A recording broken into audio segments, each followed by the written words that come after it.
Sir हे माझ्या marksheet मध्ये सरासरी गुण लिहिलेले आहेत, तर सरासरी गुण म्हणजे काय होतं? अरे सरासरी गुण ना, सरासरी गुण म्हणजे काय होतं चल तुला सांगतो.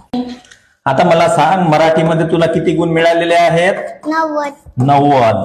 गणितामध्ये 94. 94. परिसर अभ्यास मध्ये 92.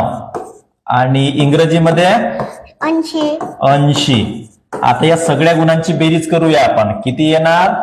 356. Very good, 356. आता हे 356 आपल्याला या चारही विषयामध्ये समान वाटप करायचे आहेत, म्हणजे 356 भागिले 4 करायचे आहेत. किती येणार? 89. व्हेरी गुड, 89 येणार. म्हणजे 89 हेच या 4 विषयांची सरासरी आहे. मग या 4 विषयांची सरासरी किती आली? 89. मग समजलं का सरासरी म्हणजे काय? Yes sir. Very good.